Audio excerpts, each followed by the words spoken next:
नमस्कार। फिर से स्वागत है मेरे चैनल पर। मैं हूं राज। आप देख रहे हैं हाईवे 33।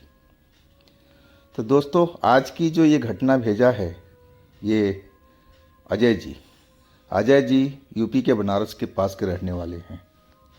और ये जो घटना है ये इनके मेरे भाई प्रकाश की है। प्रकाश के पिता भी एक ट्रक चालक थे और प्रकाश भी। तो चलते हैं इनकी कहानी में। लेकिन दोस्तों, आपने मेरे चैनल को सब्सक्राइब नहीं किया है तो जल्दी से कर लीजिए और साथ में बेल आइकन को भी प्रेस कर दीजिएगा। आज की जो घटना है ये दीपक का है और साथ में प्रकाश था। ये जो ट्रक था दीपक के पिताजी का था। दीपक के पिताजी ये ट्रक चलाते थे और दीपक कहीं दूसरे के ट्रक पर सर्विस करते थे, सैलरी पर काम करते थे। एक दिन दीपक के पिता एक रात को देर करीब 1 बजे के आसपास अपना ट्रक लेकर के घर पर आए थे। घर वाले सो रहे थे। उन्होंने दरवाज़ा खटखटाया तो घर वालों ने दरवाज़ा खोला और देखे वो उनका चेहरा बिल्कुल थका थका सा था। वो कुछ परेशान से थे। घर वालों ने पूछा कि क्या बात है, लेकिन वो बोले कुछ नहीं, तुम लोग जाओ, सो जाओ। और वो अपने कमरे में जा कर के सो गए। दीपक की माँ तो थी नहीं, वो तो पहले ही उनका मौत हो चुका था। तो अपने कमरे में जा कर के वो अपने बिस्तर पर लेट गए थे। घर वालों ने सोचा कि शायद थकान की वजह से ये सब हो रहा है उनके साथ में और सुबह में ठीक हो जाएंगे। लेकिन जब सुबह उनके कमरे में चाय लेकर कोई गया तो देखा तो वो तो बिस्तर पर ही मरे पड़े थे। घर में हाहाकार मच गया था। अब तो मौत हो चुकी थी। लेकिन गांव के जो लोग थे, बड़े बुजुर्ग, उनका कहना था कि इनकी मौत अकाल मौत हुई है, इनको कोई भूत प्रेत ने मार दिया है। गांव के लोगों को तो मुंह बंद नहीं किया जा सकता था और दीपक, उनका परिवार सदमे से उबरने की कोशिश में लगा हुआ था।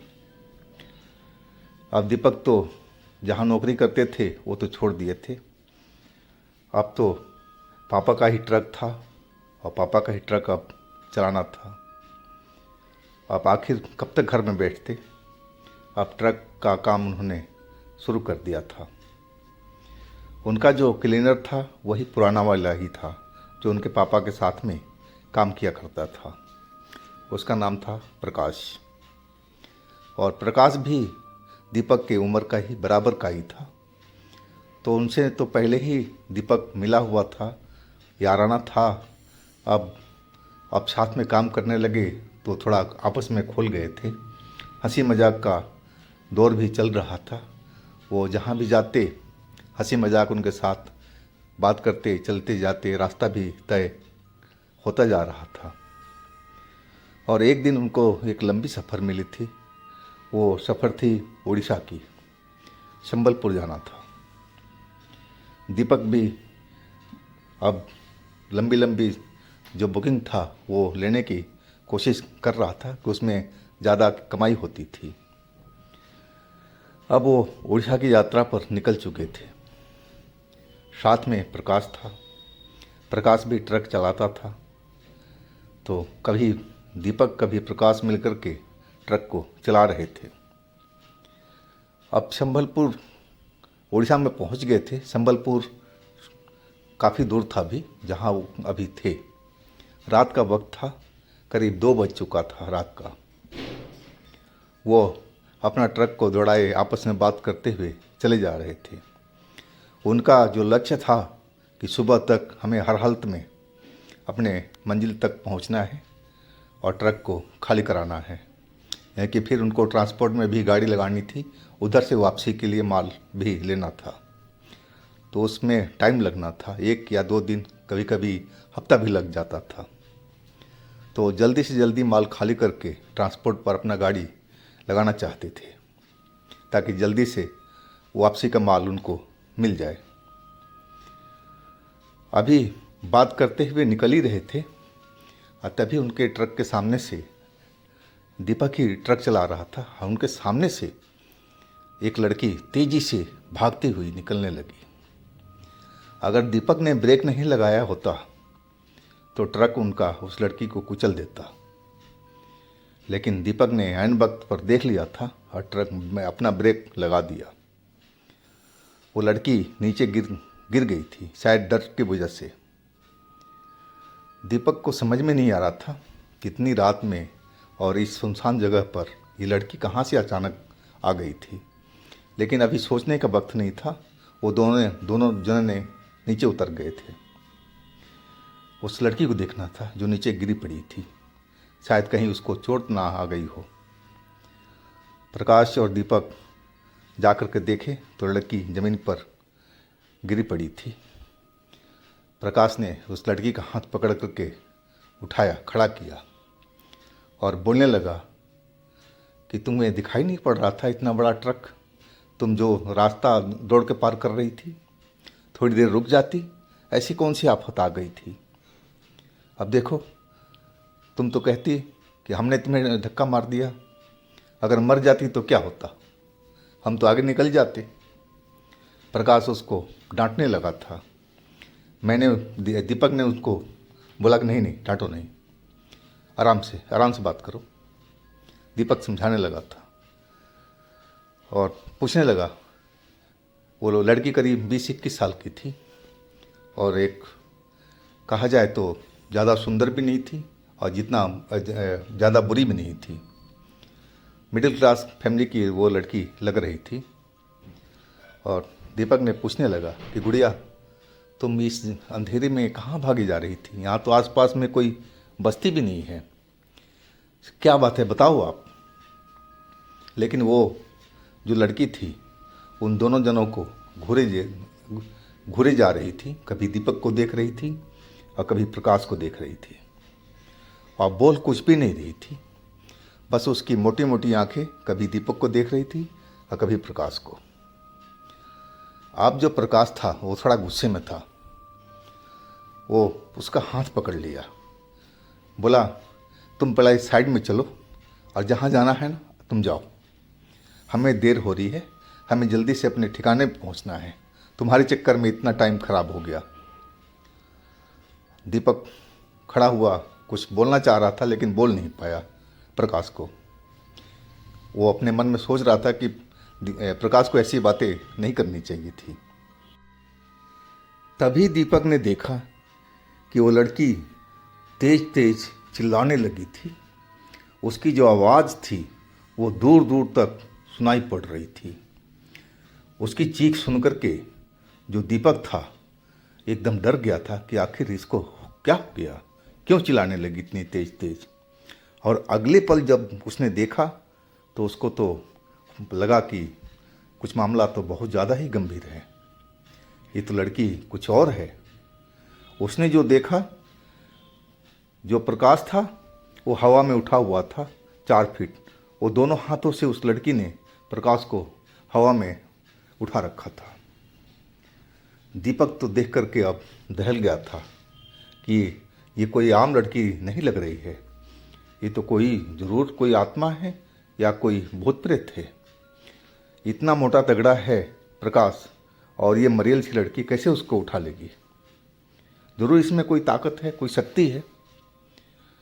और वो दौड़ना चाहा वहाँ से प्रकाश की साइड में उसको बचाने के लिए, लेकिन जैसे ही दौड़ा तो उसके तो पैर रोड पर चिपके हुए थे। वो तो एक कदम भी कहा जाए तो हिल नहीं पाया। उसके जो पैर थे वो रोड पर जम चुके थे। और उधर प्रकाश जोरों से अब चिल्लाने लगा था।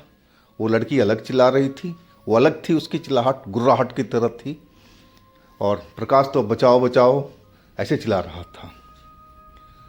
अब जो दीपक था वो तो डर के मारे कांप रहा था कि हे भगवान, ये सब क्या हो रहा है। उसको कुछ समझ में नहीं आ रहा था।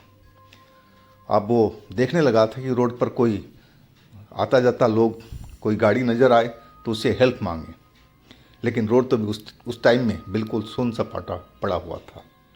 कहीं कोई ट्रैफिक नज़र नहीं आ रही थी। और फिर अचानक वो लड़की प्रकाश को नीचे पटक दिया था और उसके छाती पर सवार हो गई थी। अब प्रकाश की तेज तेज आवाज़ें सुनाई पड़ रही थी। दीपक तो वहाँ से जा ही नहीं पा रहा था क्योंकि उसका पैर बिल्कुल हिल नहीं रहा था उस जगह से। अब प्रकाश जब वो लड़की का शक्ल देखा, जब नीचे पटका था और तब देखा, तो समझते उसको भी देर नहीं लगी कि ये लड़की कोई मामूली नहीं है, ये कोई ज़रूर चुड़ैल है या कोई आत्मा है। अब वो जो उसकी शक्ल थी वो बिल्कुल बदल गई थी। उसके लंबे लंबे दांत अब बाहर निकल आए थे और उसके जो नाखून था वो भी लंबे लंबे हो चुके थे। अब वो अपनी दांतों से अब उसको गला को काटना चाहती थी। प्रकाश को ऐसे ही लग रहा था कि अब वो बच नहीं पाएगा, ये लड़की मुझे अब मार डालेगी, खा जाएगी। उसके मन में ये शंका हो चुका था। अब वो लड़की भी ऐसे ही कर रही थी कि अब झुकते जा रही थी उसकी गर्दन के साइड में। अब प्रकाश तो अब तो जान बचाने के लिए छटपटाने लगा था कि कैसे भी उसकी जान बचे। दीपक भी चिल्लाए जा रहा था कि प्रकाश उठ करके भागो, मैं तो यहाँ से भाग नहीं पा रहा हूँ, मैं तो चिपका हूँ वहाँ जैसे रोड से। और उधर प्रकाश भी दीपक को आवाज़ लगाया जा रहा था कि दीपक भाई मुझे बचा लो, दीपक भाई मुझे बचा लो। लेकिन एक दूसरे की कोई भी मदद नहीं कर पा रहा था कहा जाए तो। दीपक इधर फंसा हुआ था और प्रकाश को चुड़ैल छाती पे बैठी उसकी गला को काटने की कोशिश में लगी थी। अब उसी टाइम में एक सफ़ेद धुंधली आकृति वहाँ पर प्रकट हुई थी प्रकाश के सामने में। अब वो जो धुंधली आकृति देख करके प्रकाश को जिसे चिल्लाना ही बंद कर दिया था और उसकी तरफ देखने लगा था। और उस आकृति ने उस चुड़ैल का जो बाल था, खुले हुए बाल, उसको पकड़ लिया और एक झटके में वो खींचती हुई हवा में उड़ गई थी। अब चिल्ला रही थी सबसे तेज वो चुड़ैल। उसकी चिल्लाहट से पूरा एरिया गूंजने लगा था, इतनी तेज तेज वो चिल्ला रही थी। लेकिन कुछ ही सेकंडों में वो सफ़ेद आकृति भी नज़र से गायब हो चुकी थी और उसके साथ में वो चुड़ैल भी गायब हो चुकी थी। अब जो प्रकाश का मुंह खुला था, जो सफ़ेद आकृति को देखा था, तब से वो कुछ बोल ही नहीं पा रहा था। और उसी वक्त दीपक का जो पैर जाम हुआ पड़ा था वो खुल चुका था। शायद उस लड़की के जादू से ही सब कुछ, उसका जो पैर था वो पत्थर की तरह हो गया था। अब वो दौड़ पड़ा था प्रकाश के पास में। प्रकाश का जान तो बच गया था, लेकिन दीपक ने भी देखा था उस आकृति को, लेकिन दूरी थी ज़्यादा, इसलिए वो जान नहीं पाया कि वो कौन सी आकृति थी, किसकी थी, कौन वो जो थे जो प्रकाश की जान बचाए थे। दीपक अभी भी कुछ समझ नहीं पा रहा था कि आखिर ये सब क्या हो रहा था। प्रकाश के पास पहुंच गया था, प्रकाश को उसने खड़ा कराया अपने हाथों से। प्रकाश अभी भी अवाक था, आंखें उसकी पथराई हुई थी। खींच करके उसको अपने ट्रक के पास में लाया। पहले तुम होश में आओ, होश में आओ, दीपक बोलते जा रहा था प्रकाश को। और काफ़ी झिझोड़ने के बाद में वो होश में आया था प्रकाश, और एक ही बात बोला, उस्ताद जी, उस्ताद जी थे। अब दीपक उस्ताद जी का मतलब समझ नहीं पाया था। बोले तुम क्या बोल रहे हो प्रकाश, कौन सा उस्ताद जी? दीपक कुछ बुलवाने की कोशिश कर रहा था, लेकिन वो बार बार उस्ताद जी किए जा रहा था प्रकाश। फिर दीपक बोला गाड़ी में बैठो, ये जगह ठीक नहीं, हम लोग यहाँ से जल्दी भाग लें, नहीं तो पता नहीं अब क्या हो जाए यहाँ पर। और वो ट्रक में सवार हो चुके थे। वहाँ से ट्रक अपना आगे की तरफ बढ़ा दिया था दीपक ने। और जब उस एरिए से निकल गए थे, तब जा कर के उनको दोनों को चैन पड़ा था। और फिर दीपक ने पूछा प्रकाश से, अब तुम बताओ कौन से उस्ताद जी को तुमने देखा था वहाँ पर। अब दीपक पानी की बोतल भी दिया कि पहले तुम पानी पी लो, सांस अच्छी से लो, शांत हो जाओ, और फिर मेरे को बताओ ये सब क्या था। प्रकाश बोला, दीपक भाई वह तुम्हारे पिताजी थे। अब दीपक तो जैसे सुन्न सा पड़ गया था। बोला, क्या बोला? बोला, हाँ भैया, वो मेरे उस्ताद और तुम्हारे पिता थे। वो उसी टाइम आए थे और उन्होंने हमारी रक्षा किया था। वही उस चुड़ैल को लेकर के बाल पकड़ कर के हवा में उड़ गए थे। अगर वो नहीं आते तो वो चुड़ैल तो अपनी लंबी दांतों से मेरा तो गला काटने के लिए तैयार हो गई थी, और मुझे देरी नहीं करती वो खाने में। लेकिन उसी वक्त उस्ताद जी से वहाँ पर प्रकट हो गए थे। अब तो दीपक बहुत ज़्यादा हैरान था, कुछ बोले नहीं पा रहा था। आंखों से सूख के उसके आंसू आ चुके थे। वो रोने लगा था अपने पिता की याद में, और साथ वो प्रकाश भी रोने लगा था। फिर दोनों शांत हुए थे। प्रकाश बोलने लगा कि आप मानो मत भैया, मेरी बात को बुरा मत मानना। मेरे को इस ट्रक में कई दिनों से एहसास तो हो रहा था कि उस्ताद जी का कहीं लग रहा है कि इसी ट्रक में हैं, लेकिन मैं आपसे डर से नहीं बोल पा रहा था कि कहीं आप बुरा मान जाओगे। मुझे भैया यही लगता है कि उनका जो आत्मा है इसी ट्रक में है, और वो हम लोगों पर नज़र रखे हुए हैं हमेशा। अब दीपक का आंसू थम चुका था। वो बोलने लगा प्रकाश से कि देखो, मेरे पिता इस ट्रक से कितना प्यार करते थे। हम लोगों से भी ज़्यादा यह ट्रक उनको प्यारा था। तो बिल्कुल तुम बात सही कह रहे हो मेरे भाई, तुम सही बात कह रहे हो।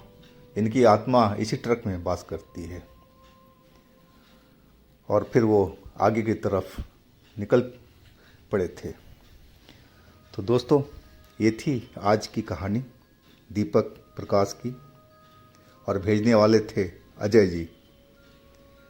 अगर आपके पास भी इस तरह का कोई घटना है, कोई अपनी आप बीती है इस तरह की, तो आप हमें इंस्टाग्राम पर या मेरे व्हाट्सएप नंबर पर भेज सकते हैं, और मैं आपकी कहानी को ज़रूर बनाऊंगा।